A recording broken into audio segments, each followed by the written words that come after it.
الحمد لله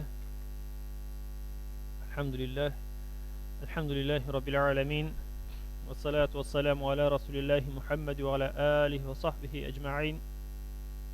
Barcha maqtovlarimiz bizlarni yo'qdan bor qilib tarbiyalab turgan va barcha alamlarning Robbisi bo'lgan Alloh subhanahu va taolaga bo'lsa edi.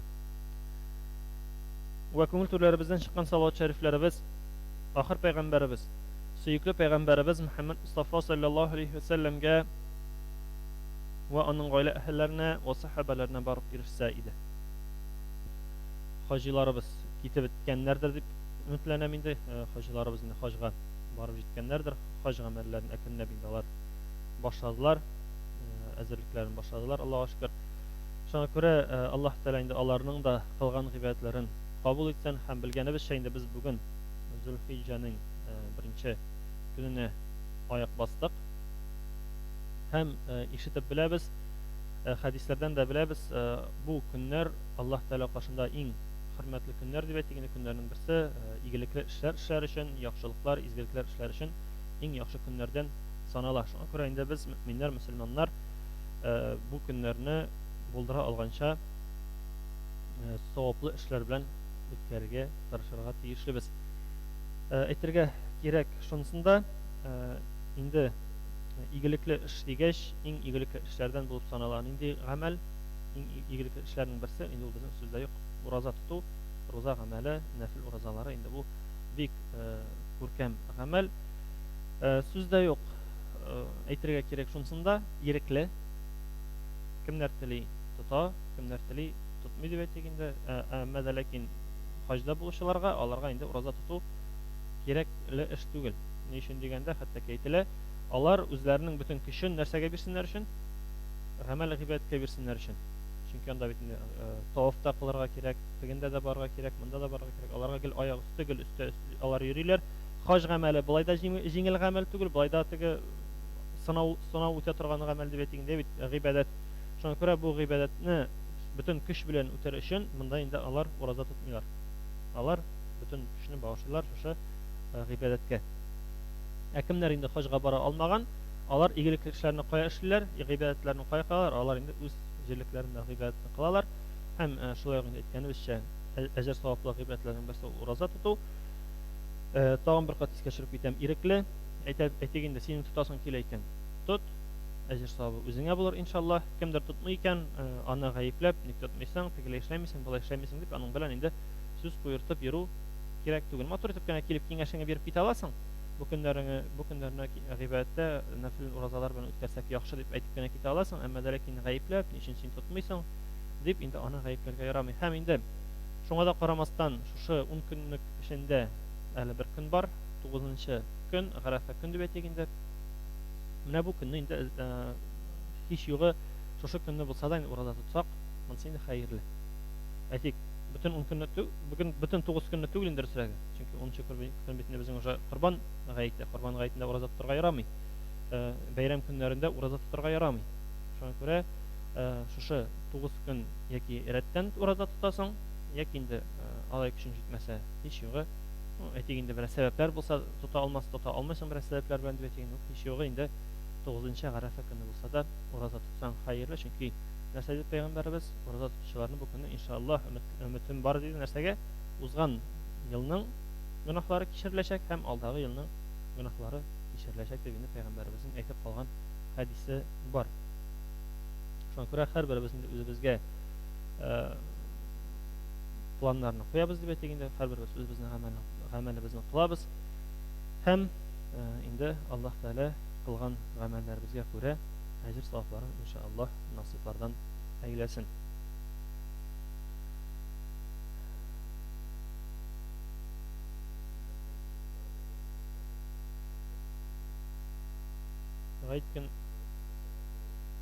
G'ayit kuni bizning belgilandi 11. G'ayit kuni 11 birinchi kuni deb aytganda, yig'ilamiz masjidga 5ta уже boshlana. Bu tüp ulush boshlana deb aytdik. Shunga ko'ra endi oldinroq masjidga kelib yig'ilamiz. Ham payg'ambarimiz kengashib deb aytganda oldinroq yig'ilirga, vaqti yetkazgina tugul, tiralib kelib yetkazgina tugul, endi oldinroq kelib o'tiramiz. Bizning endi masjidimizning традициясы деп әйтегенде ғұрып ғадәтләре буенча без берәр сәгать алдан башлыйбыз официаль өлеш деп әйтегенде менә иншаллах белдерүләр эленер әле тагын менә бу көннәрдә инде элеп куярбыз алла кирсә белдерүләрне әйтик белдерүдә язылган булса 5-тә башлана дип 5-кә килергә дигән сүз түгел килин син уже 4-кә киләсең анда безнең инде Коръән белән башлап җибәрәбез өстәмә вагыз белән башлап җибәрәбез инде 5-тә инде официаль часть башлана төп өлеше башлана дип әйтегенде әлфәс хәзрәт чыга һәм инде гаит вагызын башлап җибәрә иншаллах якынча 6-лар тирәсендә бетәдер инде иншаллах быел иртәрәк кемнәрдер зарланучыларны ишеткән бар нигә шулай иртә дип аның да инде сәбәбе юк түгел беренчедән инде аның намазның беләбез кояш соңгы биеклегә күтәрелгәч дигәнне беләбез иң мөһиме шулай күтәрелде икән уже намаз укырга ярый безнең бит инде бу көнне корбан чалалар бөтенесе дә гаит намазыннан соң кая китә корбан чаларга китә корбан чалу көннәре шуңа күрә инде вакыт күбрәк калсын дип илгә тикле дә бигрәк тә вакыт күбрәк калсын дип инде иншаллах иртәрәк үткәреләчәк гаит намазлары шуңа күрә дөресен әйткәндә безнең бурыч безнең максат өстән ничәгә әйтелсә вакыт шулай укыйбыз калганы ни өчен нигә ул сораулар безгә кирәк түгел әйтелгән укыйбыз иншаллах иң мөһиме шартка туры килә Muhterem cemaat, хәзер тагын бер кат кабатлап китәм мәгълүматны намаз уку буенча. Аннары иншаллах кешеләр күбрәк җыелгач тагын бер кат кабатлармын. Артта намаз укымыйбыз, менә тагын берәр барып баса. Укымыйбыз анда. Тыңламый да, ишетми да. Ништәйм там намаз?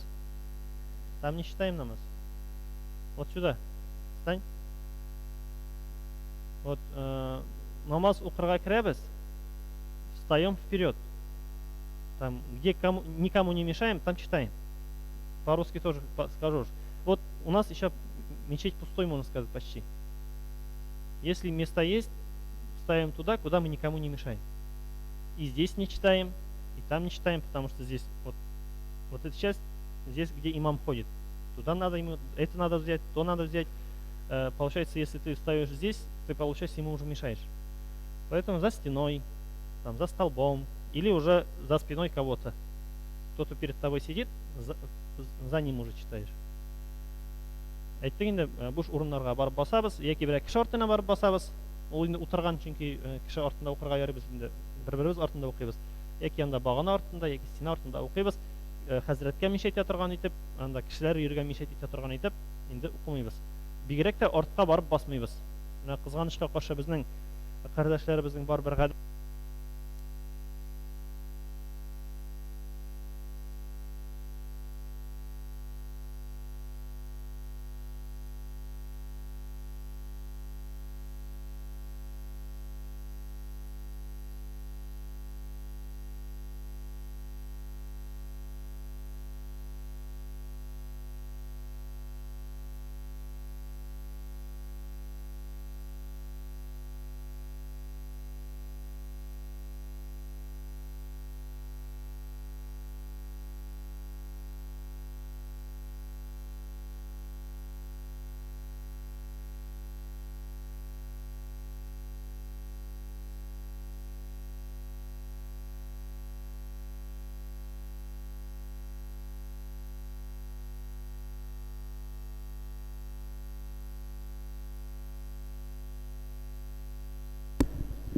Димәк, мөхтәрәм җәмәгать, гафу үтенәм, микрофон аерылды.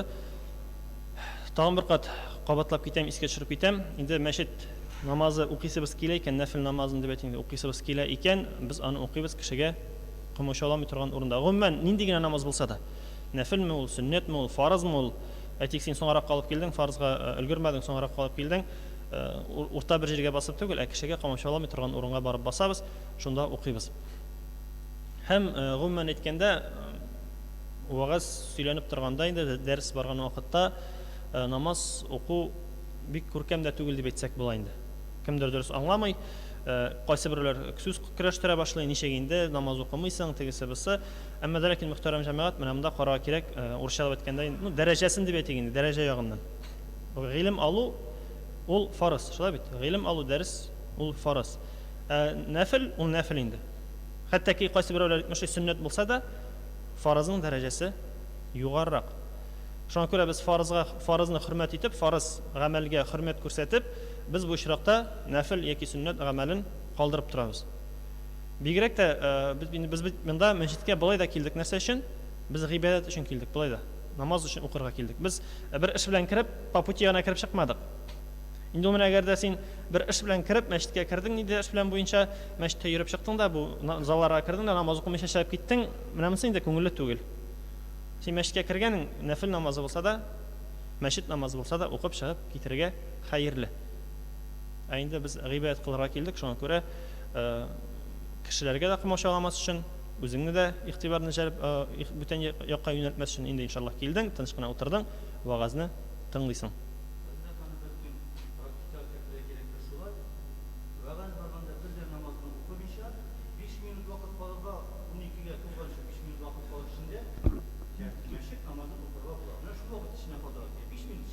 Биш минут мәчет намазы бит ул укыла килеп утырганчы инде. Юк, килеп утырсын, вагазны тыңласын, укымаган мәчет намазы формасын 5 минут эчендә. Юк, менә без һаман да шунсын аптырыйм мин. Сез теге гафу үтенәм, нәфил намазын инде фарыз дәрәҗәсенә күтәрәбез без. Кешенең теләге шулай. Теләге шулай, әгәр дә нәфил намазын укыйсың килә икән, киләсең син 12нче яртыга тикле.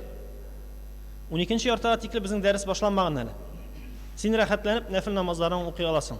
Әгәр дә син нәфил гыйбадәтләр кыласың килә икән, 12нче яртыга тикле мәчеткә киләсең, тагы да хәерлерәк, алданрак мәчеткә киләсең, тәһарәтләрен аласың, 11гә киләсең әйтегән, тәһарәтләрен аласың, чистарынасың. Киләсең нәфил намазын укыйсың, кирәк икән Коръәнне укыйсың, хәзрәт чыгып сөйли башлаганчы, бөтен кирәкле өстәмә гыйбадәтләрен кыласың, аннары хәзрәт чыга, вагазны башлый, булды, синең эшең беткән. Монда ничек дип әйтик, вагаз өлешенә керергә, кемнеңдер өлешенә керергә кирәк түгел. Бары тик безгә үзебезгә әзрәк кенә игътибарлырак булырга кирәк. Әйтәм бит, бик нык укыйсың килә икән, укы син аны, әмма дә ләкин иртәрәк килеп укы. Кешенең дәресе барганда, вагаз барганда түгел. Бигрәк тә җомга вагазы башлангач, анда сүннәт укый башлыйбыз. Монсы да дөрес күренеш түгел. Инде без аларның теге барып кулларына сугалмыйбыз. Сүздә юк, укыйлар инде, киләләр дә, басалар да укыйлар, нишәтәсең инде. Әмма дә ләкин безнең максат әкренәп шуны сеңдерү. Һәрбер дәрес сайын кабатласак, иншаллах, әкренәп инде ул аңыбызга сеңер. Безнең бит әле танышынсы бар. Безнең бар һәр даим йөрүче кешеләребез. Әйтегез, мәчеткә һәр даим харатланып килүче кешеләребез. Ә кайсы берәүләребез яңа кешеләр килә. Алар бу мәсьәлә белән теге таныш түгел дип әйтик инде. Шуңа күрә инде без теге атна сайын кабатлаганга ачуланмагыз, атна сайын искә төшергәнгә ачуланмагыз. Бу инде искә төшерү әзрәк канга сеңдерү дип әйтик инде. Әйтәбез, әле сөйләп торабыз шул мәсьәләне. Әллә инде татарча белмиләр, әллә нәрсә, һаман да килеп басалар да укый башлыйлар.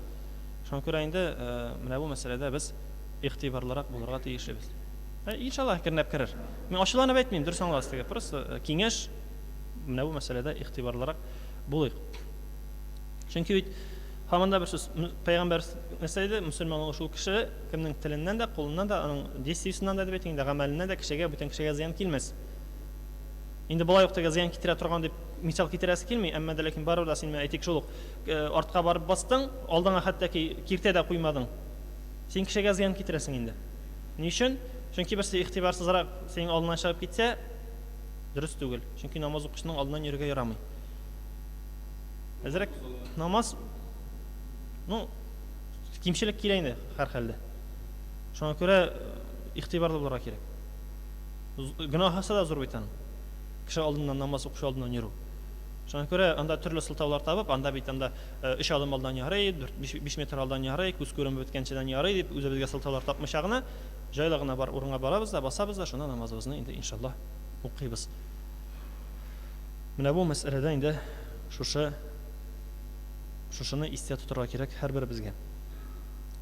Чөнки сүздә юк инде теге бөтен әйберне кайсы вакытта игътибарга алып бетерү теге читенрәк, кайсы вакытта уйлап та бетермисең, килдең дә анда бастың да укый да башладың, әзрәк уйлап бетермичәрәк дип әйтәм. Барыбер да без тырышырга тиеш, яхшы якка үзгәрергә, төзәлергә һәрберебез тырышырга тиеш.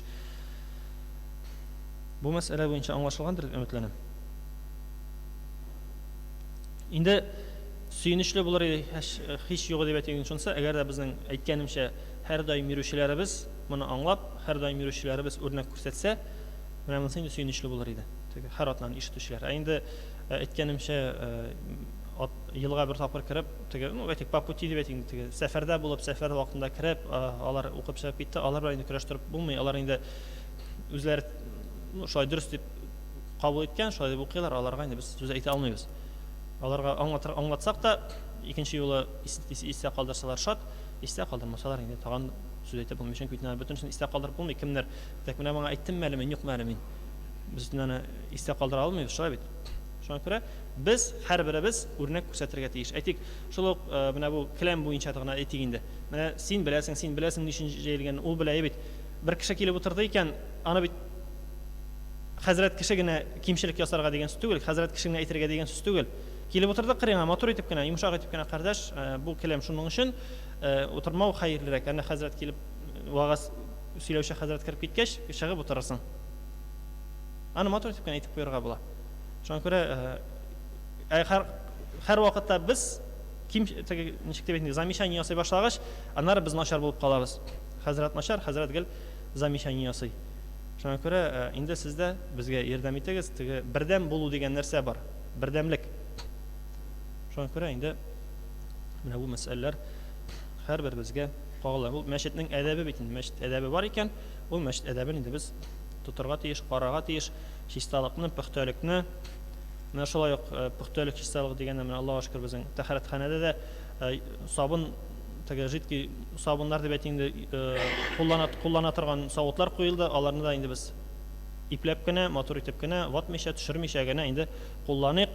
Бәдрәфләрдә дә кая гына булса да әдәпле булыйк, үзебезнең арттан чиста калдырыйк иншаллах. Шуңа күрә әдәп һәр яклап булырга тиеш бездә, мөмин мөселманнарда. Бүген дөресен әйткәндә китаптан дәрес үтәргә вакыт та калмады инде безнең. Безнең 5 минут вакыт калды. Иншаллах, ансын инде киләсе дәрестән бик әйдәгез кирип өлгергәнчә кирәк, иншаллах, калган инде иншаллах тәмамларбыз. Безнең бүгенге тема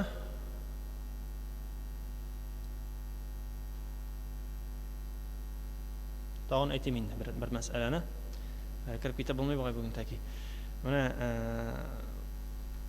намаз укыйсыбыз килә икән, әнә теге арканың бу ягына чыгып укыйбыз. Если мы хотим читать дополнительную молитву, несмотря ни на что, несмотря на то, что хазраты посоветовали, там попросили, читаем уже намаз вот не за аркой с той стороны, а уже со стороны мечети, вот зала. Потому что там люди ходят. Несмотря на то, что ты там с краюшка ты читаешь, не читаешь, все равно там люди ходят. Место, где мы поклоняемся, это вот эта часть. А там уже в крайнем случае, если уж совсем места не осталось, когда уже фард начинается, во время фарда. А здесь можно попросить кого-то, если он не читает намаз. Пришел, обратился, брат, там, такой-то, такой-то, вот, можно я почитаю намаз? Он же тебе уступит, ничего такого. Почитал, обратно уступил ему место, потому что ты просто для того, чтобы намаз читать, попросил. Он сел на свое место, ты уже находишь другое место. А потом же в крайнем случае, когда фард читаешь, там уже, пожалуйста, потому что когда мы вместе фард читаем, там никто уже не ходит. А там, когда читаем, вот там около лестницы, там того подобное, там дверь открывают, хазрат выходит, там другой кто-то выходит, кто-то заходит. Уже мы мешаем друг другу, опять-таки. Поэтому читаем там, где мы никому не мешаем. Читаем так, чтобы от нас никто не пострадал. Никому ни грех не записался и того подобное. Ни себе, ни кому-то, либо другому. Вот здесь должны быть повнимательнее, иншаллах. Ладно, на этом, иншаллах, на сегодня уж закончим. Бүгінге шушының белән, иншаллах, җитеп торыр. Бүген инде күбрәк әдәп ягыннан сөйләштек. Монсы да кирәкле мәсьәлә. Монсы да кирәк. Шуңа күрә шунысын да өстәп куясы килә. Мәчеттә вакытта гына түгел. Шунысын игътибар итик. Кемнәргәдер комачауламаска, ничектер әдәпле йөрергә мәчеттә вакытта гына түгел, һәр җирдә. Җир шарының любой точкасында дип әйтик инде.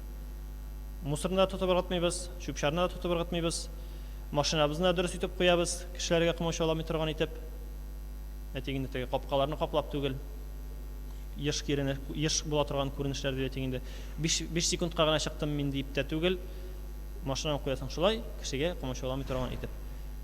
Бездән мин мөселманнардан үрнәк алырдай булырга тиеш. Менә бит ул мөселман дип әйтерлек булсын. Это мусульман же это дип әйтерлек булмасын. Алай дип әйтерлек булмасын. Бездән горурланырлык булсын. Без бит үзебезнең динебезне күрсәтәбез.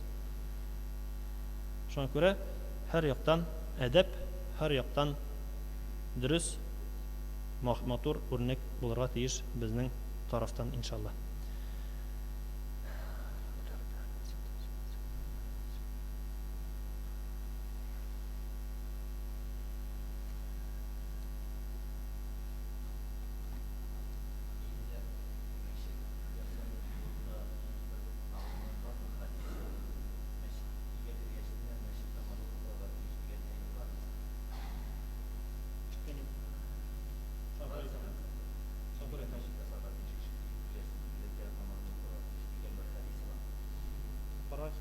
Para bir şey tamam şu an kırıtı. Bilmegen ayırını bilen bir tamam.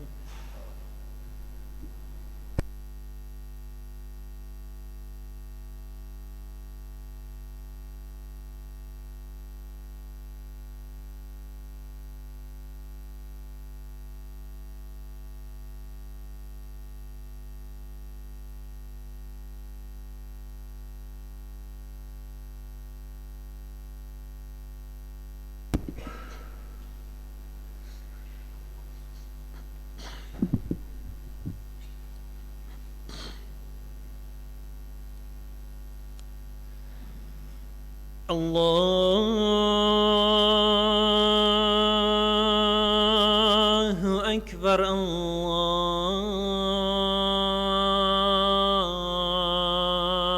Ekber. Allahu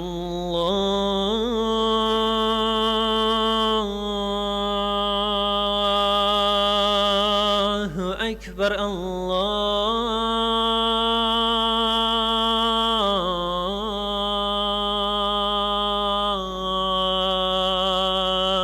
Ekber.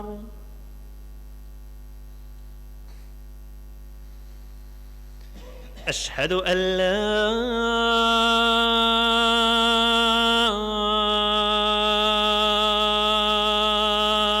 إله إلا الله.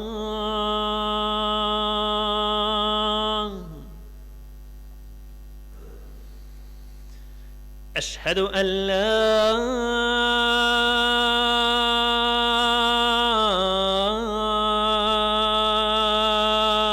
إله إلا الله.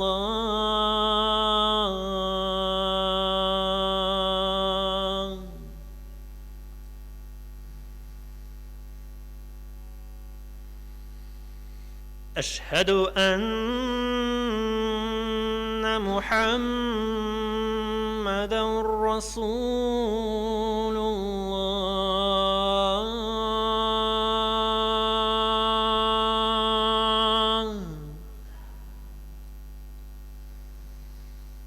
أشهد أن محمدا رسول الله.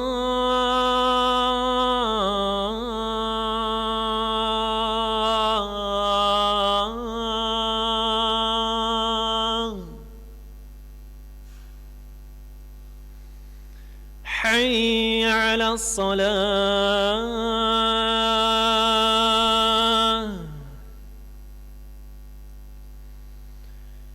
حي على الصلاة.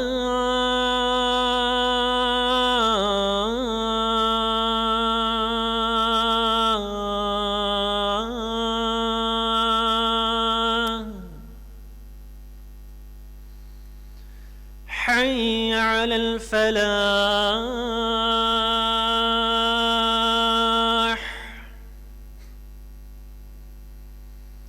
حي على الفلاح.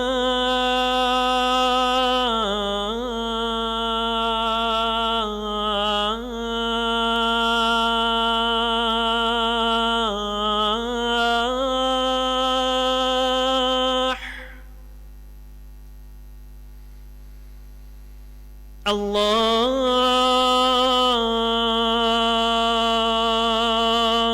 أكبر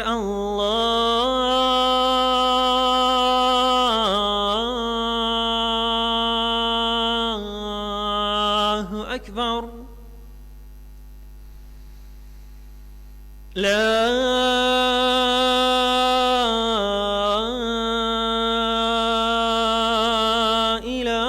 إله إلا الله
Assalamu alaikum wa rahmatullahi wa barakatuh.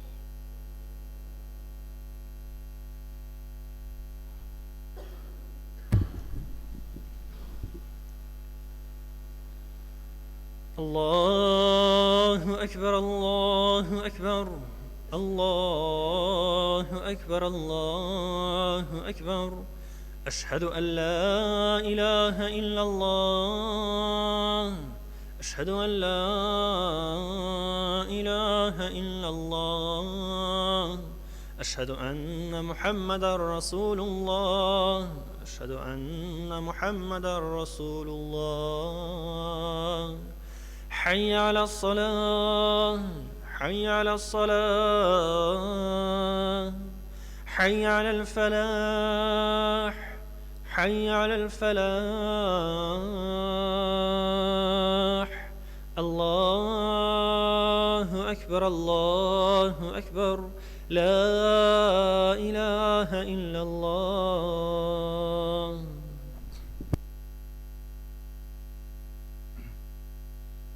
الحمد لله رب العالمين والصلاة والسلام على أشرف المرسلين وعلى آله وأصحابه أجمعين وأشهد أن لا إله إلا الله وحده لا شريك له له الملك وله الحمد وهو على كل شيء قدير وأشهد أن محمدا عبده ورسوله فشرح به الصدور وأنار به العقول وفتح به عينا عميا وأذانا سما وقلوبا غلفا صلى الله عليه وعلى آله وأصحابه والتابعين لهم بإحسان تسليما كثيرا.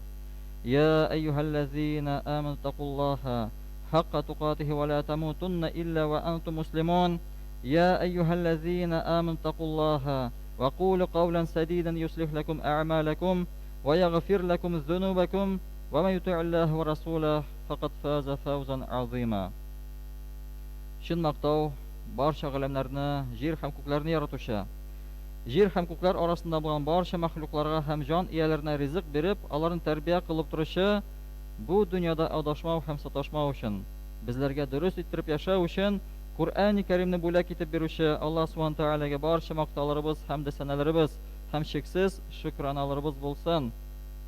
Һәм барша галимнәргә нур һәм рәхмәт булып җибәрелгән Аллаһның хак илчесе, сөекле пәйгамбәрбез Мухаммад Мустафа саллаллаһу алейхи ва салламга, аның әһле бәйтенә ва сахабаларына Аллаһның сәламы ва рәхмәте булсын. Җомгаларыгыз мубарак булсын, җәмәгать. Бер вакыт Пәйгамбәрбез Мухаммад Мустафа саллаллаһу алейхи ва салламның сахабасы Умар радиллаһу анһ: "Эй Аллаһның илчесе, мин сине бик яратам" дип әйтте. Үзенең яратуын белгертәсе килде һәм шушы сүзләрне әйтте. Без дә шулай кайбер вакытта кешебезгә, иң яраткан кешебезгә әйтәбез: "Мин сине яратам" дип без, әйме? Һәм Пәйгамбәр саллаллаһу алейхи ва саллям аннан: "Балаларыңнан да артык яратасыңмы?" дип сорагач, Умар радиллаһу анһ: "Әйе" дигән. Һәм Пәйгамбәр саллаллаһу алейхи ва саллям: "Гаиләң, малларыңнан да артык яратасыңмы?" дип сорагач, Умар радиллаһу анһ: "Әйе" дигән. Һәм Пәйгамбәр саллаллаһу алейхи ва саллям: "Үзеңнән дә артык яратасыңмы?" дип сорагач, Умар радиллаһу анһ: "Юк" дип әйткән. Һәм шуннан Пәйгамбәр саллаллаһу алейхи ва саллям: "Җаным, аның кулында булган Аллаһ Тәгалә белән ант итәм. Мине үзеңнән артык яратмасаң, иманың камил булмас." Һәм Умар радиллаһу анһ бераздан әйләнеп килгән һәм әйткән: "Эй Аллаһның илчесе, мин сине үземнән артык күреп яратам." Пәйгамбәр саллаллаһу алейхи ва саллям шуннан соң аңа: "Эй Умар, менә хәзер син мине чыннан да яратасың. Менә хәзер синең иманың камиллеккә иреште." Бездән дә сорасалар, "Син мине яратасыңмы, ни хәтле яратасың?" дисәләр, әйме? Үзеңнән дә ныграк яратасың дип сорасалар, безнең нәфсебез бар. Барбыр без иң беренче үзебезне яратабыз. Үзебезнең нәфсебезне яратабыз. Саннан гына кешене яратырга мөмкин без, әйме? Монда да шулай, Умар радиллаһу анһның аның да нәфсе бар. Әмма ләкин Пәйгамбәр саллаллаһу алейхи ва саллям аны төзәтте. Иң башта Пәйгамбәребезне. Пәйгамбәребезне яратсак кына безнең иманыбыз чынлыкта да камил булыр. Әгәр үзебезнең нәфсебезне ничек әйтик, тәрк итсәк, аңардан әз булса да котылсак, иманыбыз камилләшер.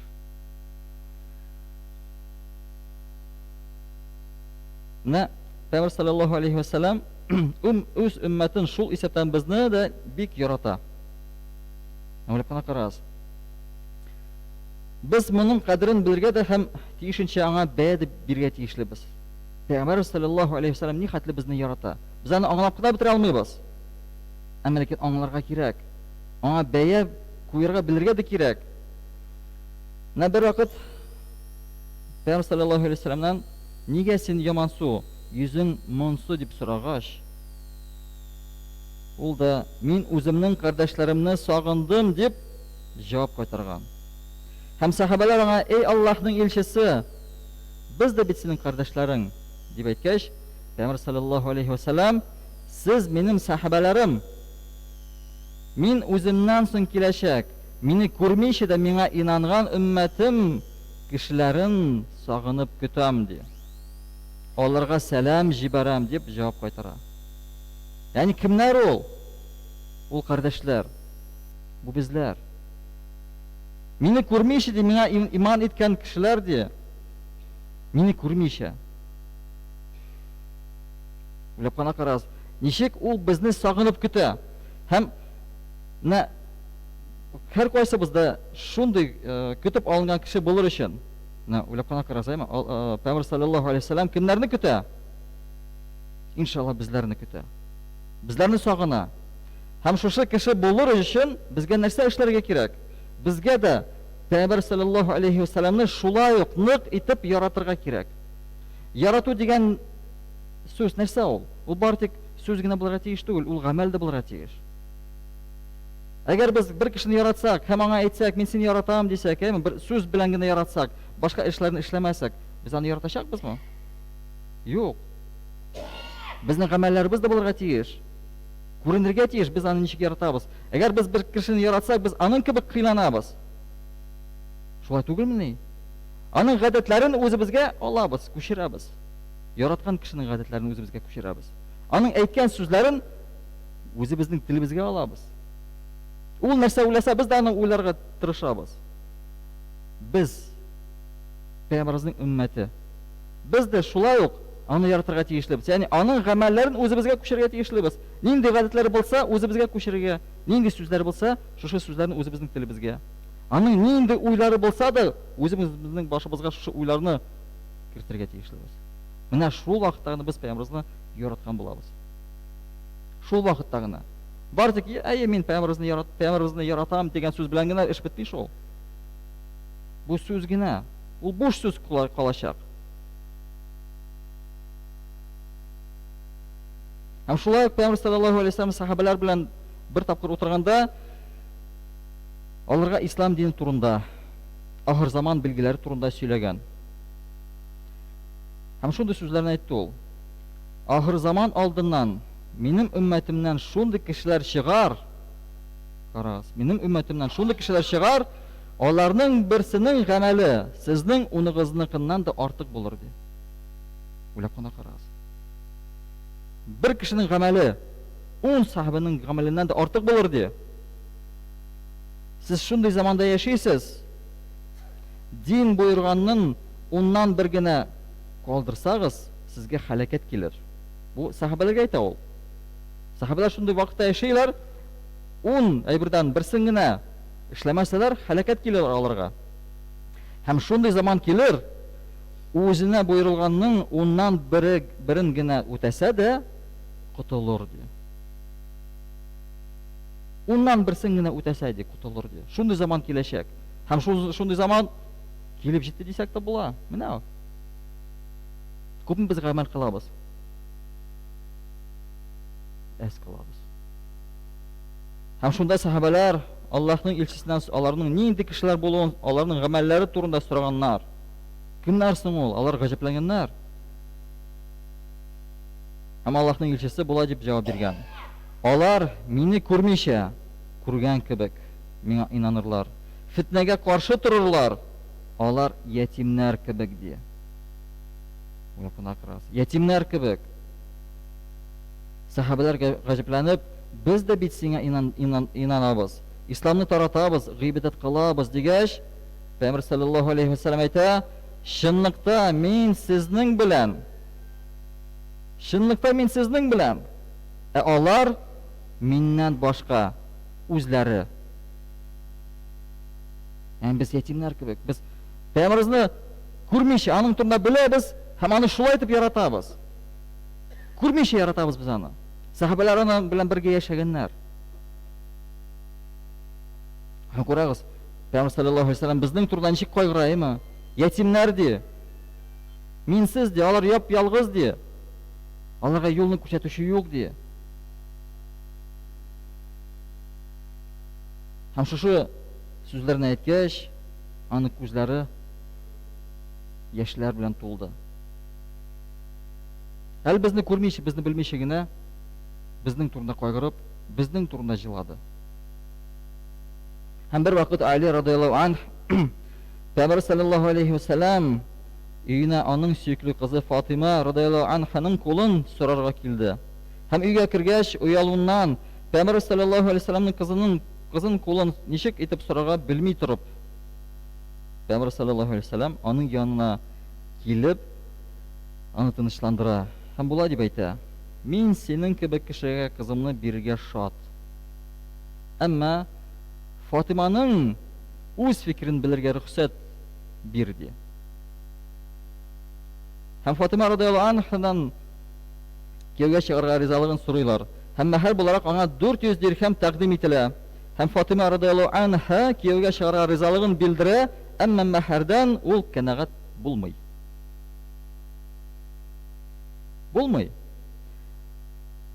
Һәм шунда ук алар янына Җибраил алейһиссалам килеп җиткән. Һәм Пәйгамбер саллаллаһу алейхи ва саллям булай дип әйтә: "Аллаһ Тәгалә сезнең мәхәргә җәннәткә керүгезне дә өсти." Карагыз нинди мәхәр, җәннәткә керүне дә өсти ди сезнең мәхәрегезгә.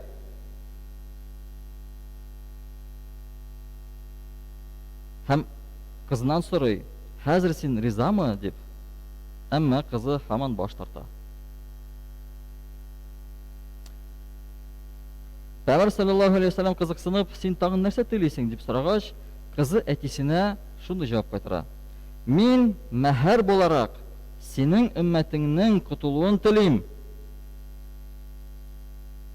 Карас нинди мәһәр сорый, "Синең өммәтеңнең котылуын телим" ди.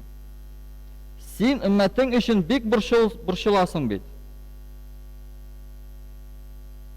Һәм шул вакыт Җибраил алейһиссалам күккә ашкан һәм бер никадәр вакыттан соң Аллаһ Тәгаләдән кәгазьдә беркәтелгән мәһәр белән кире кайта.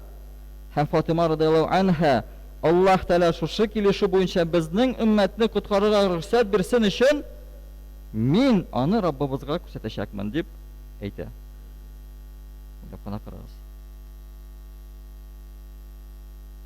Һәм бу аңа ни өчен шулкадәр әһәмиятле булды соң? Фатимага ни өчен кирәкле булды ул шушындый бер мәхәрне? Өммәтнең котылуын. Чөнки Фатима анабыз радиллаһу анһ ул билеки чактан күрде үз әтисен. Һәм билеки чактан күрде ничек әтисе, ягъни Пәйгамбәрбез Мөхәммәд Мустафа саллаллаһу алейхи ва саллям кайгырды безнең өчен, төннәр җыкламыйча җылап чыгуларын күрде. Ул күреп үскән кыз.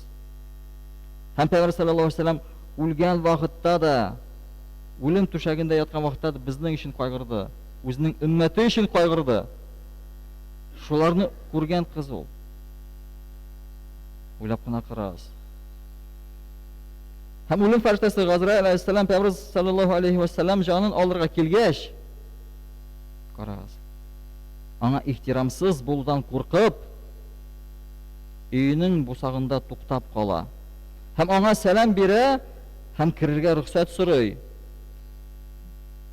Пәйгамбер саллаллаһу алейхи ва саллям аны кирергә чакыра. Аңа рөхсәт бирә. Һәм Җибраил алейһиссаламның кайдалыгын сорый. Һәм Азраил алейһиссалам аңа: "Барча фәрештәләр дә күкнең түбәнге катында сиңа тәгъзия, ягъни юату белдергә җыендылар" ди. Бүтән фәрештәләр җыелды. Аны юатыр өчен. Һәм шунда Җибраил алейһиссалам килеп керә дә, һәм Пәйгамбер саллаллаһу алейхи ва саллям аннан минем өчен сөенечле хәбәр бармы дип сорый Пәйгамбер саллаллаһу алейһи ва саллям. Һәм Җибраил алейһиссалам җәннәт капкалары синең өчен ачык дип җавап кайтара. Җәннәт капкалары синең өчен ачык. Бу сөенеч хәбәр түгелме? Безгә әйтсәләр иде, әйдә, синең өчен җәннәт капкаларың ачык. Кайсы капкасыннан телисең кер. Без сөенә үлерик әйме. Сөенә теге дөньяга китәргә әзерләнерик, китәрик. Әмма ләкин Пәйгамбер саллаллаһу алейһи ва саллям мин бу турыда сорамадым ди. Мине шатландырырлык башка нәрсә юкмы? 7 кат күкнең барча фәрештәләре сине каршы алырга әзер дип җавап кайтара. Барча фәрештәләр сине каршы ала.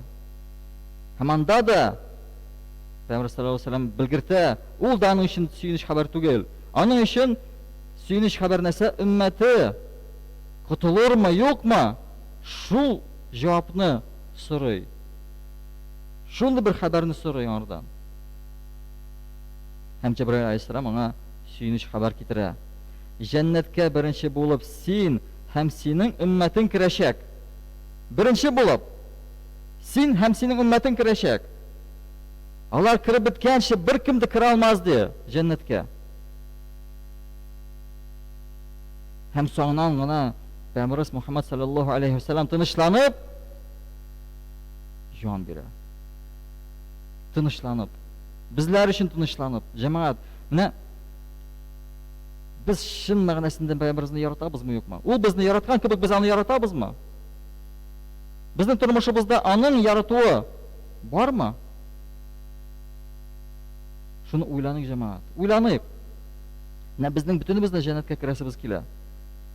Бөтенебезне җәннәткә керәсебез килә. Әмма ләкин анда керү өчен нәрсә эшләргә кирәк? Без беләбез, кем анда керәчәк? Пәйгамбер саллаллаһу алейһи ва саллям. Димәк ки, без дә аның кебек яшәргә тиешлебез. Аның кебек яшәргә тиешлебез. Ул вакытта гына иншаллаһ, Аллаһ Тәгалә насыйп итсә, җәннәт капкалары безнең өчен дә ачык булачак. Иншаллаһ. Һәм без аның өммәтеннән булырга лаеклы булыйк, җәмәгать. Лаек булыйк. Әйе, ахыр заман вакытында шундый вакытлар киләчәк ди. Ул әйбердән берсен генә үтәсә ди, котылыр ди. Әмма ләкин шушы әйбер безне тынычландырырга тиеш түгел. Барыбер безне кайгыга салырга тиеш. Чыннан да котылырбызмы, юкмы уттан? Чын мәгънәсендә котылып булыр микән? Без беләбез бит. Гүнахлы мөселманнар да җәһәннәмгә керәчәк. Керәчәк. Нәрсә өчен? Гүнахларны юыр өчен, чистарыныр өчен. Әгәр монда безнең гүнахларыбызны су чистартса, тәүбә чистартса, мондагы пычракларны су чистартса, андагы пычракларны ут чистарта. Ут. Без телибезне шундый чистаруны. Аллаһ Тәгалә безне монда чистартып алып китсен. Бүтән пычракларыбыз монда калсын. Дөнья пычраклары, дөнья гүнахлары. Шын мәгънәсендә Пәйгамберimiz Мухаммад Мустафа саллаллаһу алейһи ва саллям өммәтеннән булырга насыйп итсен безгә. Бүтәнебезгә дә. Шын мәгънәсендә. Һәм аның белән бергә җәннәтнең капкасыннан кергән насыйп әйләсен безгә, җәмәгать. Насыйп әйләсен. Һәм шушы көннәрне күргән насыйп әйләсен безгә. Һәм шуңа әлбәттә бик нык тырышырга тиешлебез. Бик күп тир түгәргә тиешлебез. Бик күп нәрсәдән ваз кичергә тиешлебез. Шуны онытмаска кирәк. Җәннәткә кергә җиңел түгел. Пәйгамберimiz өммәтеннән булырга да җиңел түгел. Авыр. Әмма ләкин авырлык ашагына рәхәтлеккә ирешергә булачак. Шушы авырлыкларны намус белән үтәргә тырышыйк, җәмәгать. Намусыбызны югалтмыйк. Һәм мөселман булып без бар тик мәчеттә генә түгел, мәчетнең тышында да мөселман булып калыйк. Пәйгамберimiz өммәтеннән булып калык мәчетнең тышында да. Кая эшләсәк тә, кая барсак та, кем белән сөйләшсәк тә, анда да мөселман булыйк. Күрсеннәр безне. Мөселман икәнлегебезне күрсеннәр. Безнең битебездә булсын шушы мөселман икәнлегебез. Безнең гамәлләребездә булсын, безнең сүзебездә булсын. Иншаллаһ. Җәннәттә дә Peygamberimiz bilen birge bulurga nasip eylesin bizge cemaat. Barakallahu lana ve lekum fil Kur'anil azim ve nefa'ana ve iyyakum bil ayati ve zikril hakim innehu huvel gafurur rahim el cevadul kerim es semi'ud dua.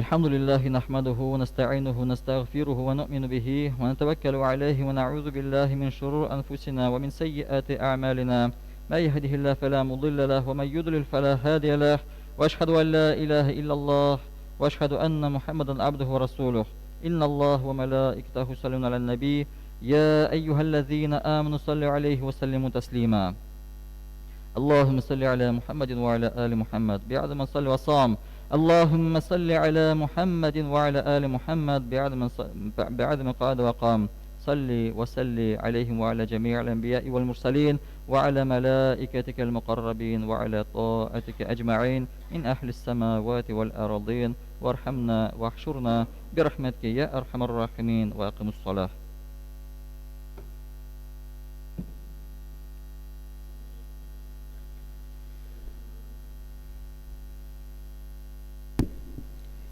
الله أكبر الله أكبر الله أكبر الله أكبر أشهد أن لا إله إلا الله أشهد أن لا إله إلا الله أشهد أن محمدا رسول الله أشهد أن محمدا رسول الله حي على الصلاة حي على الصلاة حي على الفلاح حي على الفلاح قد قامت الصلاة قد قامت الصلاة الله أكبر الله أكبر لا إله إلا الله. Sofların tığızlağız, tigizlağız, bu şurunlar kalmasın cemaat, kul başlarığız tiysin, hem Fatiha suresinden son eminni işten aytabız.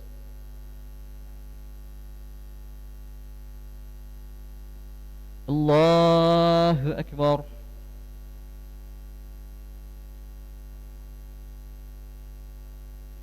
Elhamdülillahi Rabbil alemin.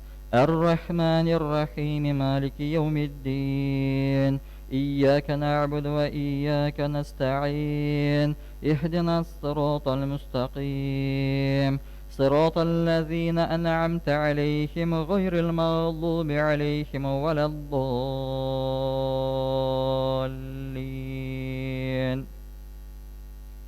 يا أيها الذين آمنوا إذا نودي للصلاة من يوم الجمعة فاسعوا إلى ذكر الله وذروا البيع ذلكم خير لكم إن كنتم تعلمون فإذا قضيت الصلاة فانتشروا في الأرض وابتغوا من فضل الله واذكروا الله كثيرا لعلكم تفلحون وإذا رأوا تجارة أو لحوا انفضوا إليها وتركوك قائما قل ما عند الله خير من اللهو من التجارة والله خير الرازقين.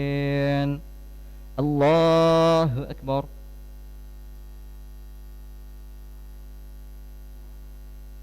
سمع الله لمن حمده.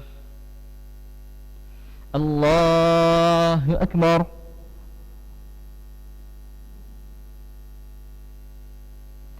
الله أكبر.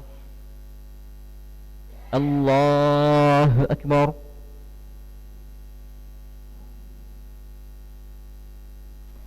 الله أكبر. الحمد لله رب العالمين الرحمن الرحيم مالك يوم الدين إياك نعبد وإياك نستعين اهدنا الصراط المستقيم صراط الذين أنعمت عليهم غير المغضوب عليهم ولا الضالين.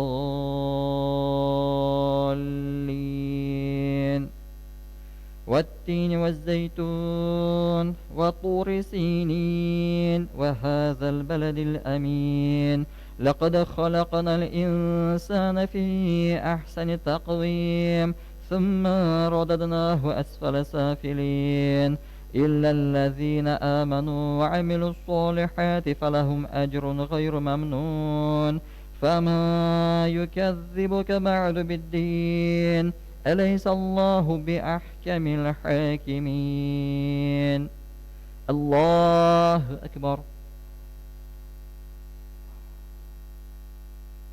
سمع الله لمن حمده الله أكبر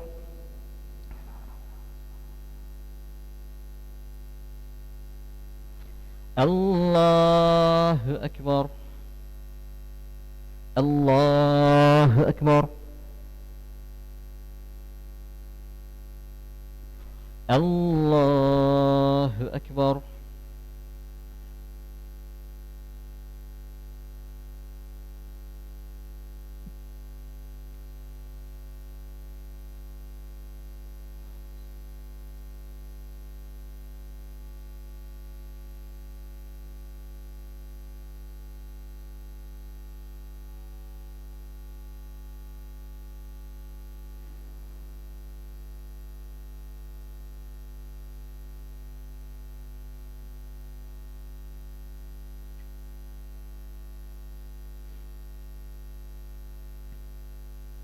السلام عليكم ورحمة الله السلام عليكم ورحمة الله